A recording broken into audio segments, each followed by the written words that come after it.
Good morning, students. Today we discuss atoms or atomic physics. The branch of physics which deals with the study of atoms and its properties, known as the atoms or atomic physics. In this chapter we will discuss about the Rutherford experiments and the drawback of Rutherford experiments, Bohr's postulate, and then again inside the Bohr's postulate different derivations, means the radius, velocity, its energy, frequency, wavelength, wave number of an atom. Therefore, first let me finish what is Bohr's postulates. Bohr's postulate, this is Lombo's. There are four different postulates that given by Bohr. First concept is nuclear concept. What is nuclear concept? Nuclear concept means almost whole mass of an atom is concentrated at the center of the atom, which is known as the nucleus. Means this is an atom, and the center, it is the center of the atom, which is known as the nucleus. If the symbol of the element is Z, X, Z, A, let it is an element. Z is the atomic number, A is the mass number. Then what is the charge of its nucleus? Nucleus generally is a positive charge particle, because nucleus contains protons and neutrons. Proton is a positive particle and neutron is a neutral charge particle. Therefore, total charge of a nucleus is positive. Here Z means the number of protons. Here Z represents the number of protons, and number of neutron represented by A minus Z, or mass number minus atomic number.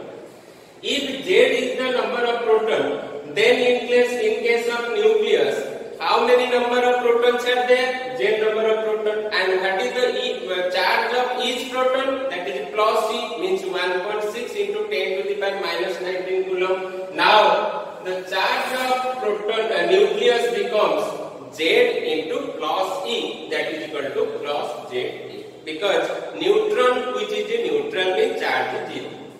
Now electron is a negative charge particle. It revolves around the nucleus in an atom on specific orbits, and the distance between the electron and the nucleus is known as the radius or size of the atom.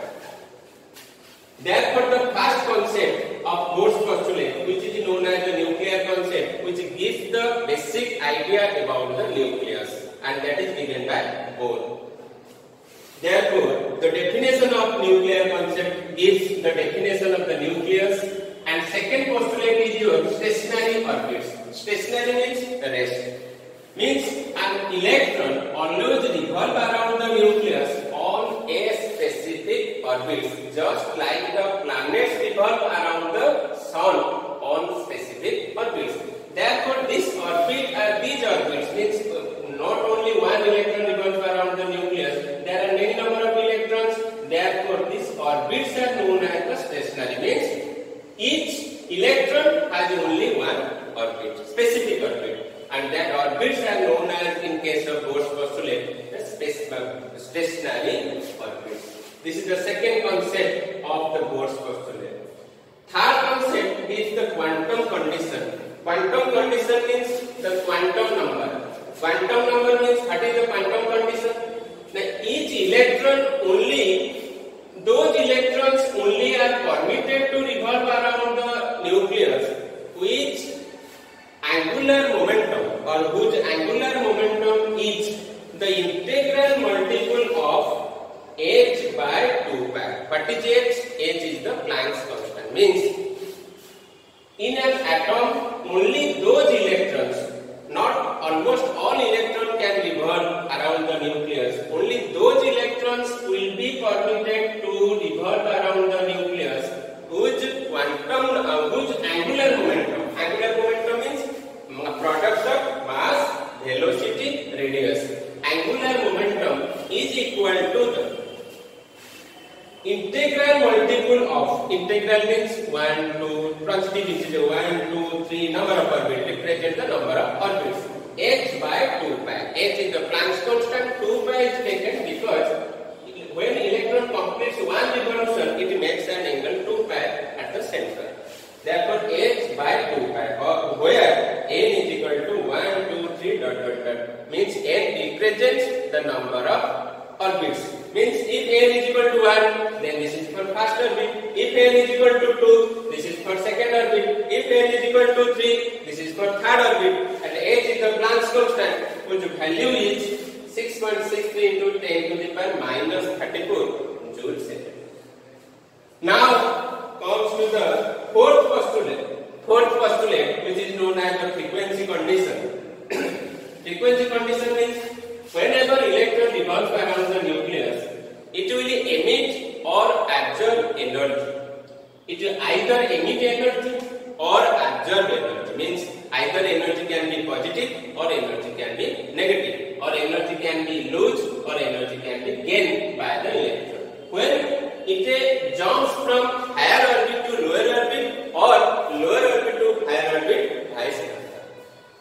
Therefore, this is there another orbit, this is second orbit, this is first orbit. When an electron jumps from lower to higher or higher to lower, it can emit energy or absorb energy, that we will discuss later when we will calculate the total energy gained by or total energy required by an electron to jump. Therefore, the definition of energy is equal to En is equal to Ef minus Ei. En means total energy of nth orbit. Ef means final energy, where I have written Ef means energy in the final orbit. I for initial, F for final. Ei means energy in the initial orbit. But energy of an electron is given by hf, that is according to Planck's quantum theory. Planck's quantum theory means whenever light comes from the source in the form of small packets or known as the photon, it has an energy how much? H into F. H is the Planck's constant, F is the frequency of the incident radiation, or here the frequency of the electron. I have written here frequency of orbiting electron is F and H is the Planck's constant, or Hf is equal to Ef minus Ei. This is equation 2. Now we have to discuss about the different postulates of Bohr's. Now we will discuss one by one, or we will calculate, or we will derive for the radius, velocity, again and again the energy, frequency, just like this.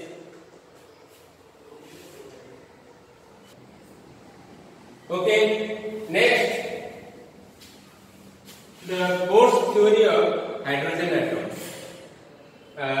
Remember one thing, that Bohr's theory, whatever the derivation, that is only for hydrogen atom. He has taken, or he has done the experiment only by taking the hydrogen atom, because the atomic number Z of hydrogen is 1. So here first point is the size of the atom, or it is also known as the radius of the atom. Size of the atom or radius of atom means the distance from the distance of the electron, revolving electron, from the center or nucleus. And let it be denoted by small r. Now, actually, that is here in equilibrium condition, means wherever electron is revolving around the nucleus, electron is a charged particle, nucleus is a charged particle, and electron is a negative charged particle, nucleus is a positive charged particle.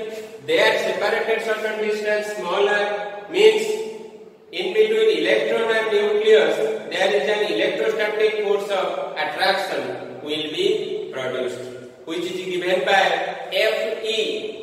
Fe for electrostatic, F for force, electrostatic force, which is given by, according to Coulomb's law, K into the magnitude of product of charge of nucleus and electron, means K nucleus charge is Jd into electron charge magnitude is E, kZd square, by square of the distance distance between them r square. Means this is electrostatic force.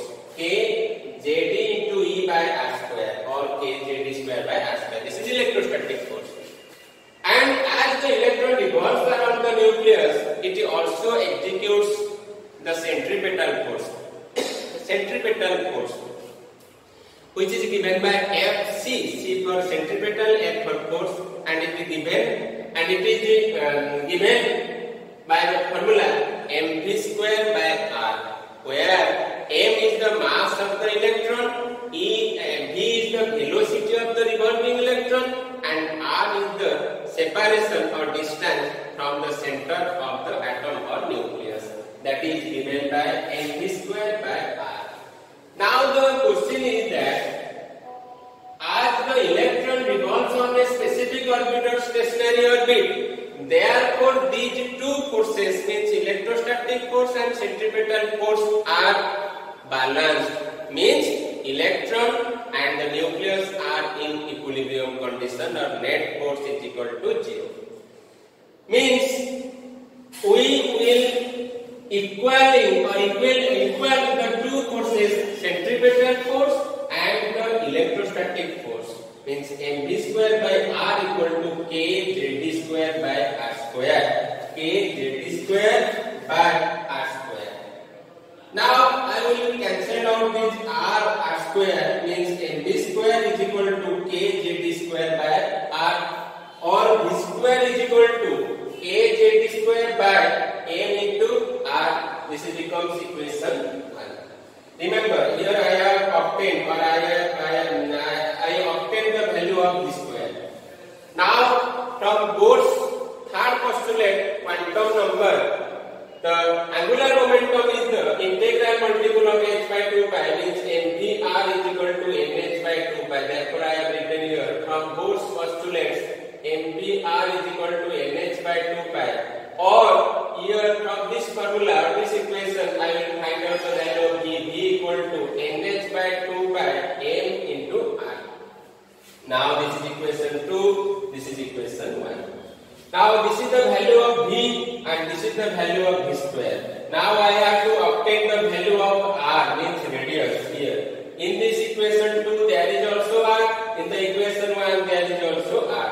Now I will put this value of v in equation 1. Therefore I have written from equation 1 and equation 2. Now in place of v I will write just nh by 2 pi, means nh by 2 pi mr square equal to k jd square by mr.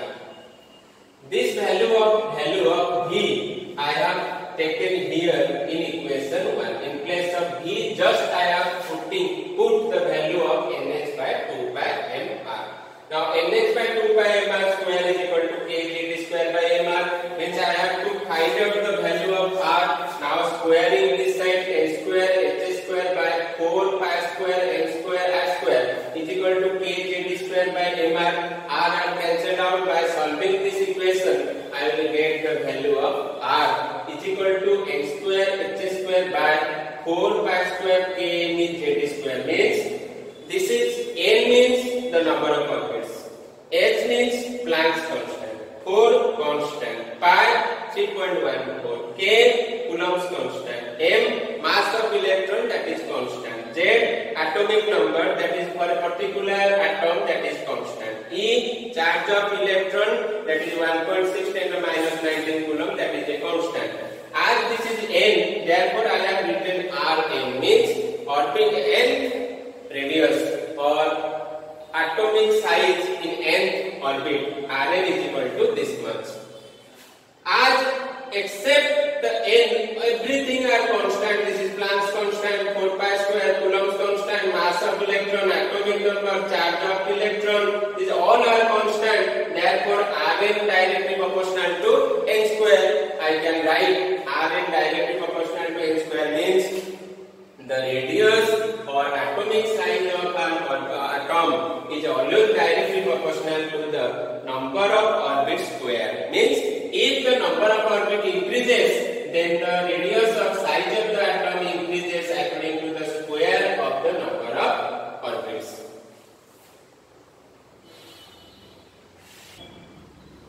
Next is here for hydrogen atom, because Bohr has given or Bohr has derived the formula or derivation only for hydrogen atom. This is one of the big limitation for Bohr's formula. For hydrogen atom, Z is equal to 1.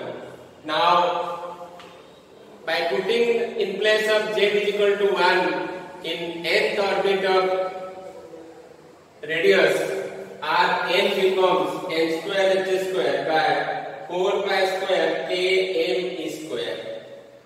Means here I have taken Z is equal to 1. Now by putting the values, because all are constant, h in place of h I have taken 6.63 into 10 to the minus 34 joule second. In place of pi I have taken 3.14. In place of k I have taken 9 into 10 to the 9 Newton meter square per coulomb square. In place of m, that is 9.1 into 10 to the minus 31 kg.